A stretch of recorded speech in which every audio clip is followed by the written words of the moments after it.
Olá, queridos alunos.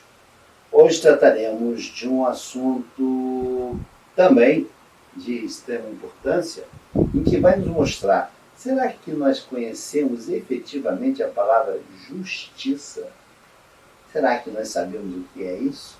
Será que para nós justiça está atrelado a um conjunto de regramento humano, compêndios legislativos?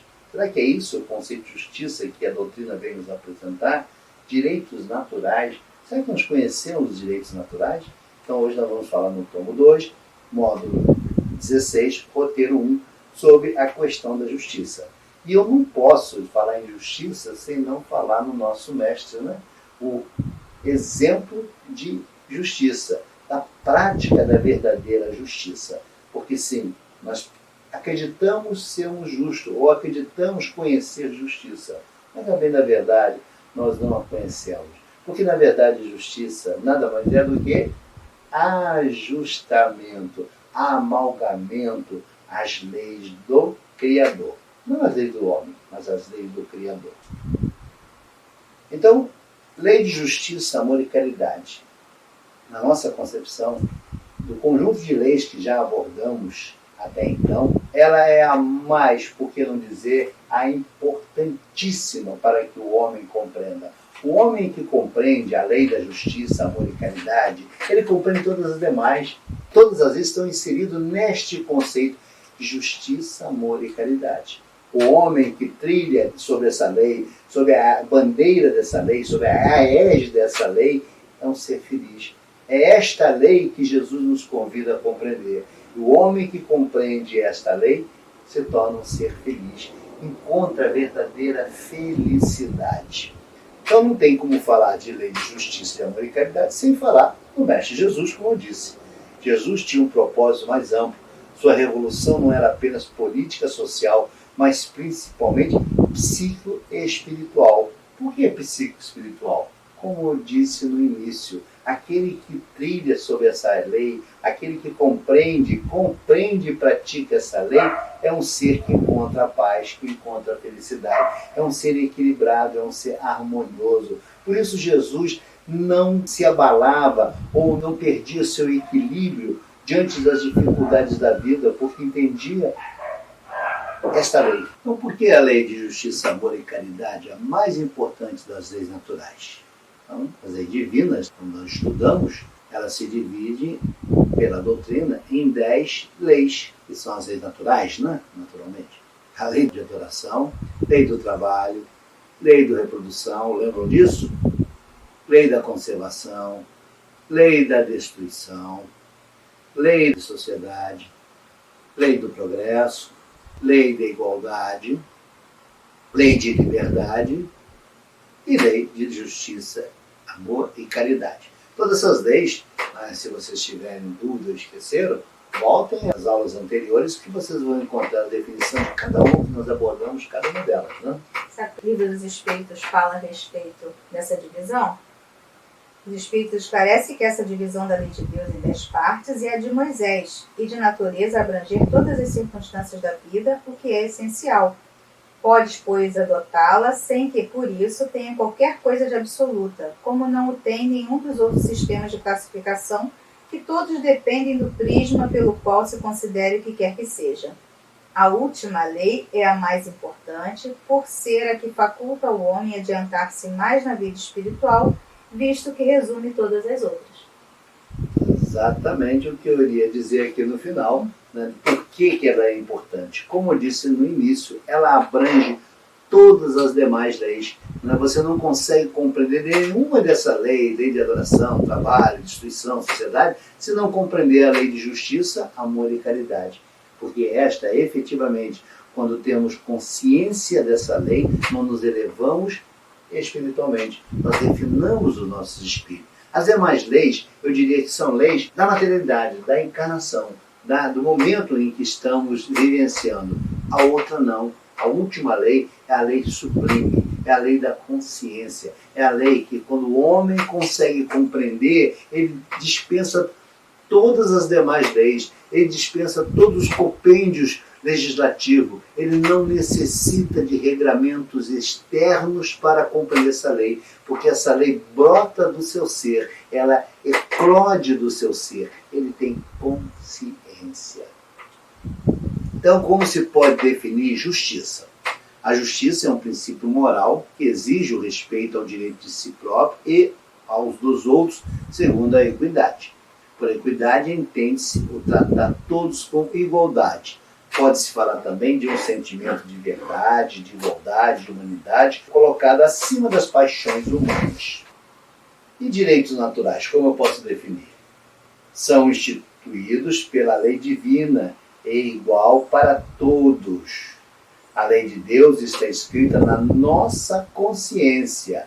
Possuímos todos os sentimentos que esta lei nos dá. Ou seja, aquela história de dizer eu desconheço a lei, ou como se vulgarmente assiste nos nossos tribunais, eu sou leigo, não é verdade para essa lei. Nenhum de nós pode alegar desconhecimento dessa lei, porque ela está impressa em nosso ser. São as leis divinas que nós carregamos, e por mais ignorante que eu possa ser, por menos escolaridade que eu possa possuir, essa lei eu tenho conhecimento. E sabe o que o Livro dos Espíritos fala a respeito disso? Kardec pergunta se está na natureza, né, esse sentimento de justiça. E os Espíritos respondem que está de tal modo na natureza que vos revoltais à simples ideia de uma injustiça. Exatamente. Então, com bastante sabedoria, ele traz o porquê que nós nos revoltamos diante de uma injustiça. Porque nós conhecemos a justiça. E qual o tom da justiça? É Jesus que vai nos falar qual é o tom da justiça. Fazer ao outro o que gostaríamos que fizesse conosco. Esse é o tom da justiça. O homem que tem essa consciência, ele compreende essa lei, ele vive essa lei, ele respira essa lei, ele se torna um ser ajustado às leis do Criador. O que determina os seus direitos? Então, o que determina os nossos direitos? A lei humana. O homem faz leis apropriadas aos seus costumes e vão sendo reformuladas de acordo com o progresso. Então, muitas das leis já foram revogadas, abrogadas, em função de modificações da sociedade, porque a lei ela emerge do seio da sociedade, da necessidade da sociedade de regrar determinada conduta, determinado ato. E essa lei é a lei humana, e é por isso que ela sofre constantemente modificações. Será que isso acontece com a lei natural? Será que isso acontece com as leis de Deus, que precisam constantemente esses compêndios legislativos serem modificados?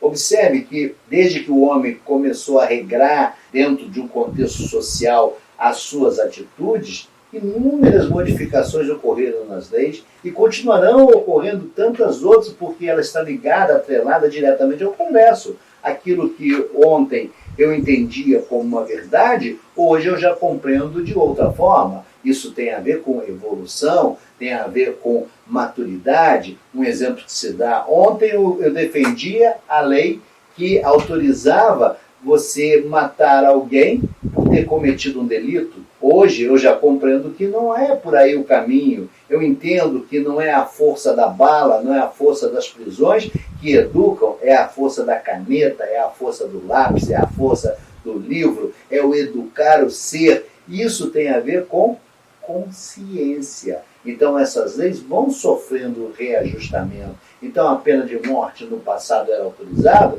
hoje já não é mais, na grande maioria. E todos aqueles que insistem com essa teimosia com a pena de morte não obtêm o resultado desejado, porque não há recuperação. Há pouco tempo eu li algo interessante, que é Leon Denis, que vai nos falar sobre isso, que muitas das vezes nós, ao aplicarmos uma lei contra um delinquente, não compreendemos que ali tem um espírito ainda em estado de ignorância e que ele não compreende a ilicitude do ato dele, razão porque a aplicabilidade dessa lei ela se torna injusta naquele ser, porque ele não compreende a gravidade do seu ato, logo é desmedido, a pena não tem uma dosimetria adequada para aquele ser diante da incompreensão do seu ato delitivo.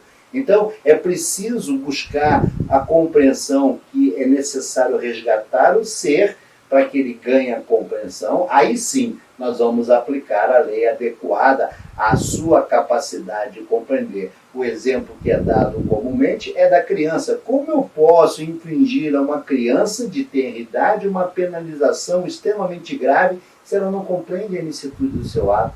É a mesma coisa do criminoso. Eu não estou aqui defender atos criminosos. Eu estou dizendo que as nossas penas elas são inadequadas diante da incapacidade do ser de compreender as suas ilicitudes. Então a lei humana ela vai sofrer sempre esses ajustamentos porque ela está ligada ao progresso. Mas a lei natural, não. O homem tem inatas noções de justiça. Essas leis são eternas, essas leis não se modificam, essas leis não sofrem variação. Eu mudo a minha capacidade de compreender, mas a lei não. Ela continua vigente, vigorosa e a nos cobrar diuturnamente procedimentos adequados a ela. E toda vez que eu as infringir, toda vez que eu contrariá-las, eu sofrerei as consequências. Foi Deus que impôs isso a mim?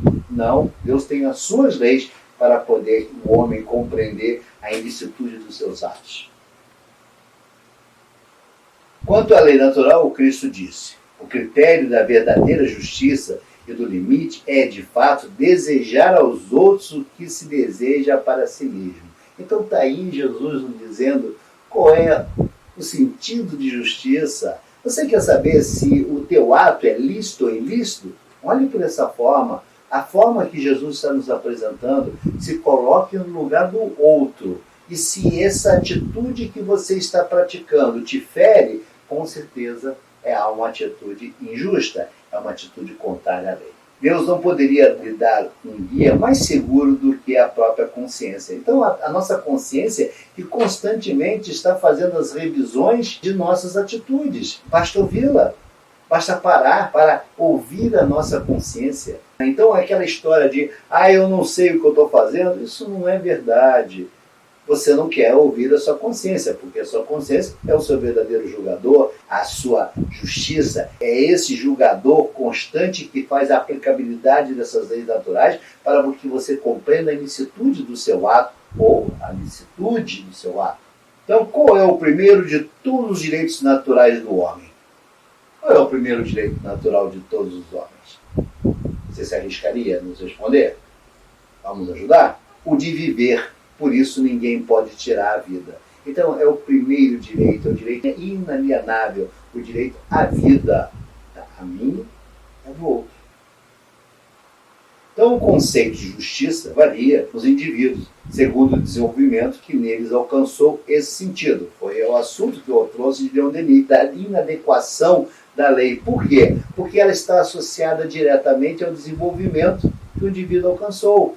Então não se pode punir aquele que não tem consciência da sua ilicitude. O nosso Pai Criador não nos pune pela nossa ignorância. Ele sabe, Ele aguarda o momento em que ganharemos consciência, ganharemos compreensão nessa ou em outras jornadas reencarnatórias para o despertamento dessa consciência. Ele não nos condena ao fogo eterno, Ele não nos condena ao caldeirão porque cometemos uma ilicitude ou desviamos do caminho ou fomos infelizes na nossa escolha. Não!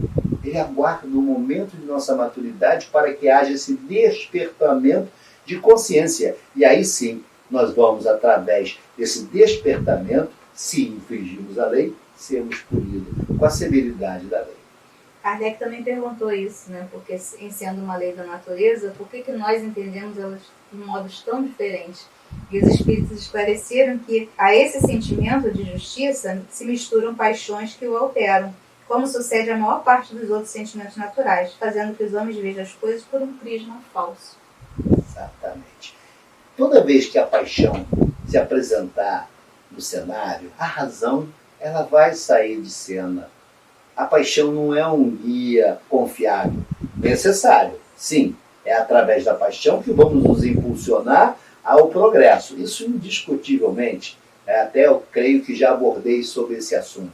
A paixão ela é importante, sim, ela é um mecanismo necessário à evolução do homem. Porém, ela fora de controle é como Kardec certa vez falou, é como um cavalo na mão de um cavaleiro inábil. Vai derrubar o cavaleiro.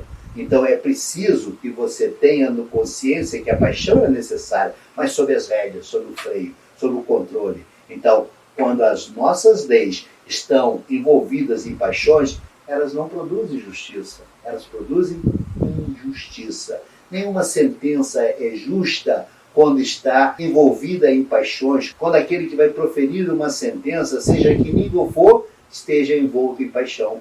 Por isso, nossas decisões, os nossos julgamentos são tão equivocados, são tão desmedidos, são tão caóticos, porque estão envolvidos em paixões. Quantas decisões, quantas falas nós nos colocamos em nossas redes sociais, contra isso, contra aquilo, motivado por paixões.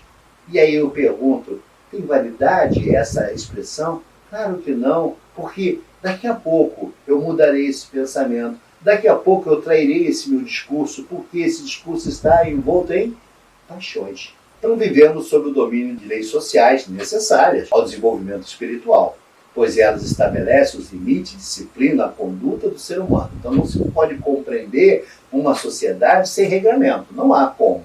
Somos, por natureza, seres que necessitamos desses regramentos. Então a sociedade precisa estabelecer leis para que o homem compreenda qual é o limite de sua liberdade, indiscutivelmente. Extremamente rigorosas lá no início, quando Moisés teve que estabelecer lá o Pentateuco para regular a vida em sociedade, com leis penais, inclusive, mas elas vão se amoldando conforme o homem vai evoluindo.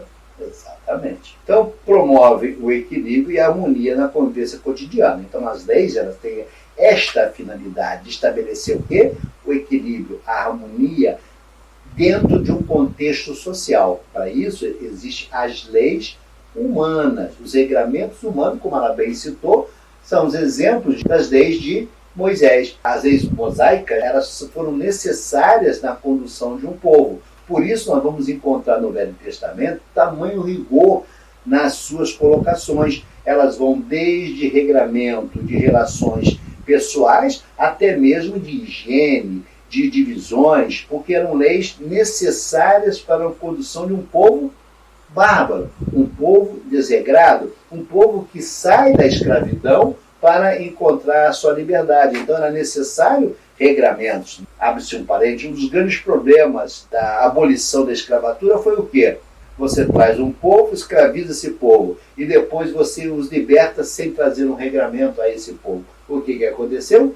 É o que nós assistimos em sociedade, esse descontrole, esse desequilíbrio social, porque você escravizou seres por muito tempo, depois os libertou sem lhes apresentar um regramento. E aí quis impor um regramento. E aí nós vamos ter sérios conflitos sociais aí, vamos ter uma série de delinquências, tudo fruto dessa não percepção das leis necessárias a conter uma sociedade. Então precisamos dessas normas externas até conseguirmos internalizar as leis espirituais, quando então aquelas se tornarão desnecessárias. Foi aquilo que eu falei. Quando você faz que as leis naturais sejam interiorizadas, que elas sejam confundidas com a minha carne, com o meu ser, o meu espírito e a minha matéria, se confunde a essas leis, eu compreendo as leis do Criador. Eu não tenho mais sofrimento, eu não preciso mais contenções sociais para estabelecer o meu limite, porque eu sei do meu limite, eu tenho consciência desses limites. Eu não preciso de um compêndio legislativo para impor um regramento.